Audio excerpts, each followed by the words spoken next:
Ginawa ba niya bakla? Si Satanas ang gumawa niyan. Amen. Hindi yan Diyos. Basahin mo yung Genesis. God made Adam and Eve. Hindi niya ginawa si Adam and Steve. Steve na to. Pero mo, wala siya. Hindi na niya babaguhin ang kanyang ginawa. Ginawa ka ba ng Diyos? Hindi ka ginawa ng Diyos. Kinakapos na ba ang Diyos sa pag-iisip? Siguro yun, Diyos ni Kibuloy. Hindi po ito pang-aatake. Pagsasabi lang sa inyo ng katotohanang nangyayari sa ating panahon na merong nangangaral, hindi niya alam ang sinasabi niya. Kita mo nga yung sinasabi niyong anak na nagpapakilala sa inyo na anak ng Diyos. Ha? Siya daw ang nagmamay-ari ng buong mundo. Pero bakit nasasangkot sa katiwalian? Bakit nasasangkot sa kamanyakan? At bakit dawit sa mga crime na hindi maipaliwanag?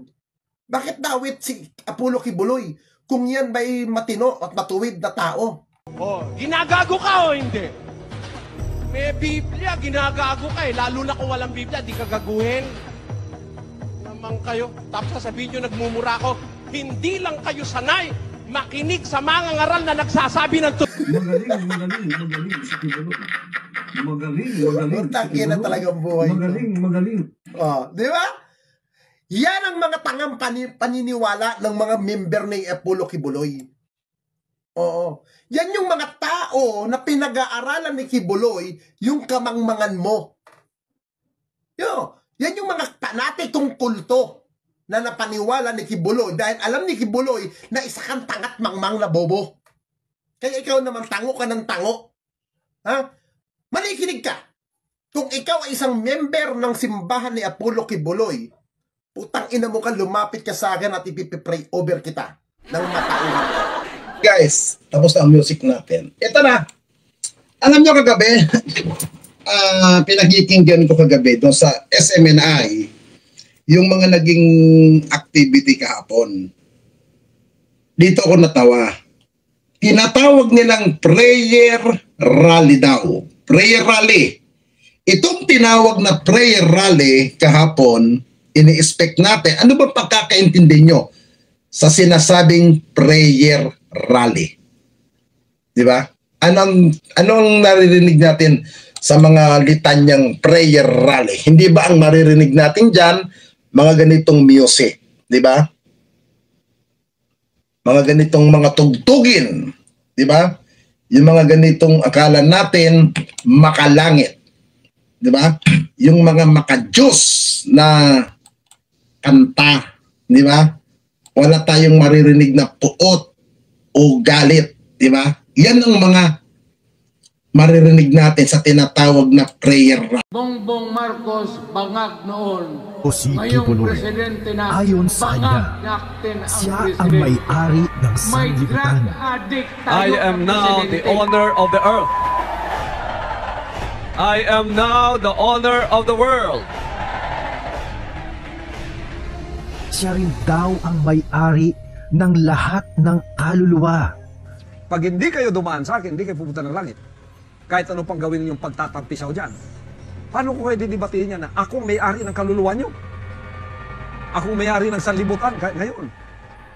Subalit may mga kaluluwa na para sa kanya ay hindi ang Diyos ang lumikha, kundi si Satanas. Ginawa ba niya bakla? Si Satanas ang gumawa niyan. Amen. Hindi yan Diyos. Basahin mo yung Genesis. God made Adam and Eve. Hindi niya ginawa si Adam and Steve.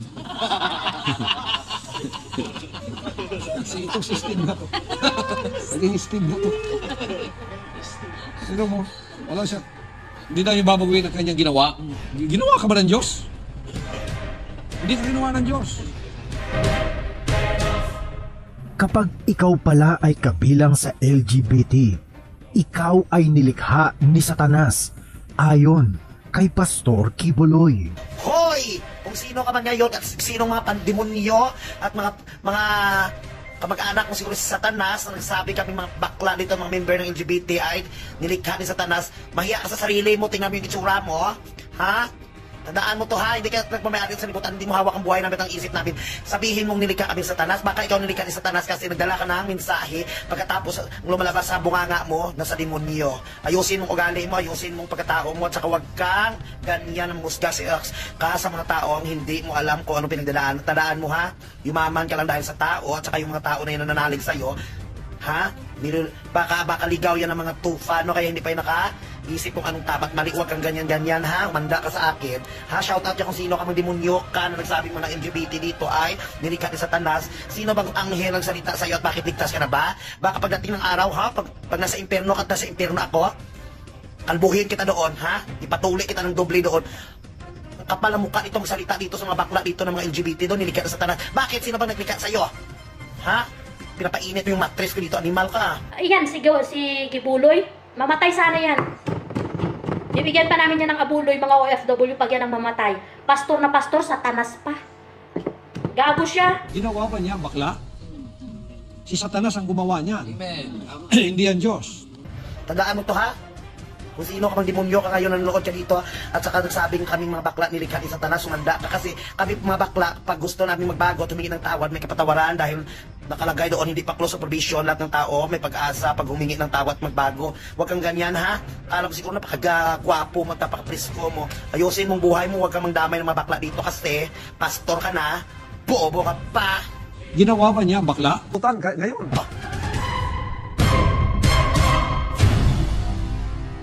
Lagi natin tandaan, Pilipino tayo, nandito tayo sa bansang Pilipinas.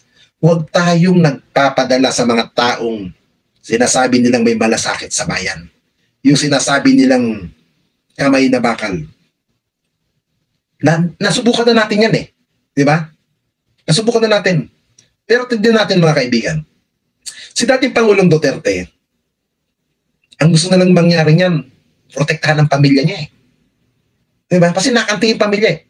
Dapat kasi doon sa kahapon, ang the best dapat kahapon dyan sa prayer rallying dinasabi ninyo, ipaliwanag nyo. Alam nyo guys, kung ako sa mga tao na malalapit kay Pulong Duterte, i-explain mabuti ni Pulong Duterte saan napunta ang 51 billion na sinasabi ng Kongreso na nagkaroon siya ng budget na yun. Ipaliwanag niya ng mahinahon. Wikang Tagalog. Sa wikang Tagalog, huwag yung Bisaya na mga ganun-ganun karakter. Stop na yan. Kumita na yan eh. Yung putangin na, ay nako po, kumita na yan nung panahon ng tatay mo. Nung 2015. Kumita na yan eh. Nanalo nga si Pangulong Duterte. Di ba? Pwede naman pala na mga kandidato ka na mapayapang sinasabi mo. Kita niyo si Pangulong Marcos, maraming atake sa kanya. Kabilang ako dyan sa umatake sa kanya nung eleksyon. Pero nanalo pa rin. Diba? Hindi kailangan ng ano eh. Hindi yung kailangan ng pamura-mura eh. Diba? Kailangan natin makatotohanan na leader. Hindi man perfecto si Pangulong Marcos, si Bongbong. Pero unti-unti niyang inaayos ang kanyang pamamalakad. Unti-unti niyang pinagagalaw ang mga tao niya para tugunan ang pangangailangan ng bansa. Diba? Yun ang nakikita ko kay Pangulong Marcos. Kasi kung tayo magpapadala sa mga udyok, sa mga sinasabi ni dating Pangulong Duterte, wala tayong makikitang maganda. Puro galit, puot ang ginagawa ng matanda. Yan ang gustong mangyari ni dating Pangulong Duterte. Magalit tayo, magwatak-watak tayo, at hatiin tayo sa bansa. Yan ang gustong gawin ng matanda na ulyanin, na walang iba itong gagong putang inanto na si Rodrigo Roa Duterte. Yan ang gusto niya, mawasak ang bansa, mahati tayo. Para tayong mga Pilipino, mag-away-away. Yan ang gusto ng matanda. Tapos na po ang term mo, Mr. Former President Duterte. Bigyan mo ng pagkakataon ang nakaupong ito. At alam namin, 6 na taon lang yan. Diba? 6 na taon lang yan. Napakabilis lang yan. Tapos na rin naman ang term mo, bigyan mo. Kung meron kang nakikitang maganda at meron kang ibabahagi kay Pangulong Marcos, na ideya, ibahagi mo. Hindi yung puro ka paninira. Hindi ka yung puro ka kuda na wala ka namang ebidensya. Di ba? Tigilan, ikaw mismo ang nagsabi, Ginoong Duterte, na putang ina ka.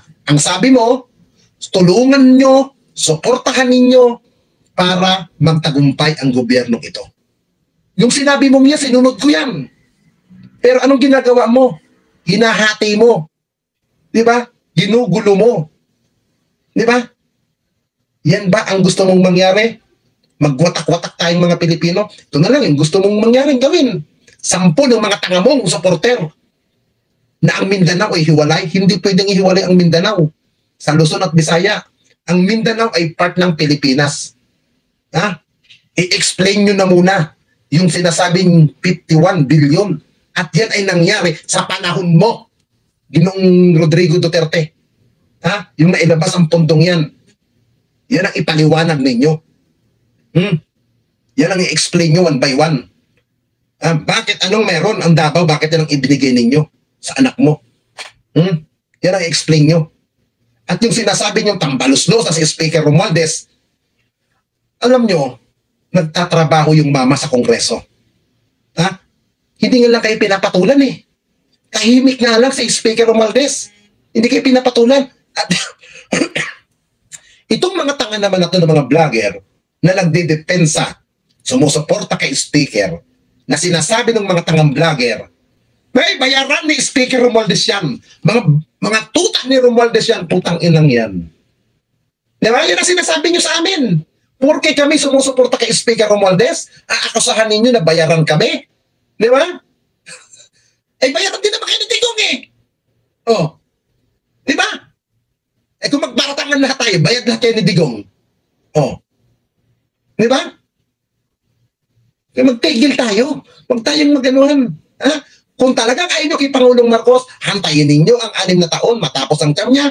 Ngayon, pagdating ng eleksyon ng presidential, ipakita ninyo kung sino ang gusto nyong kandidato. Doon, ilabas nyo. Di ba? Pero ngayon, na nakaupo na yung mama, tulungan natin. Di ba? Tulungan natin. Tandaan po natin mga kaibigan, yung mga dilawan, hindi magiging anti-Marcos ang mga yan. Mas nanaisin ng mga dilawan na Marcos pa ang nasa pwesto kasi ang mga Duterte. Or si Sara ang maiupo. Kita nyo na lang si Sara. Di ba? Yung issue sa DepEd, hindi niya maayos-ayos. Yung mga opisyal niya rin nasangkot sa katiwagan, hindi niya mapayari. Na-promote pa. Kaya ang local lang talaga. Local lang talaga dapat si Sara. Hindi siya bagay sa national. Ha? Doon sa mga sip-sip sa kanya, mga sip-sip kay Digong, magsipsipan na lang kayo mga putang ina ninyo.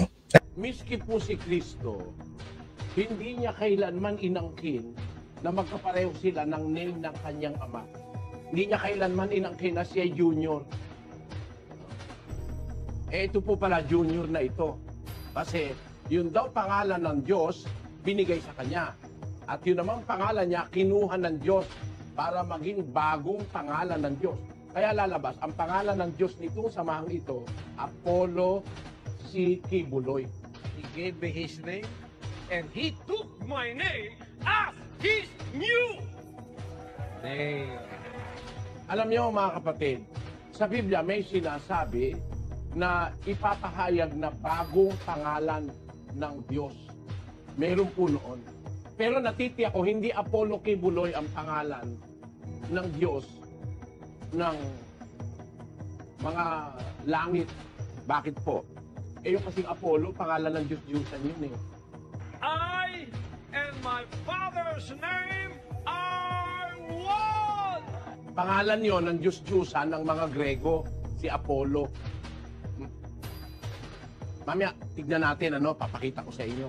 Paano yung pangalan ng Diyos-Diyusan ng mga Grego, kukunin ng Diyos para sa kanyang sarili? Kinakapos na ba ang Diyos sa pag-iisip? Siguro yung Diyos ni Kibuloy. Hindi po ito pang-aatake. Pagsasabi lang sa inyo ng katotohanan nangyayari sa ating panahon.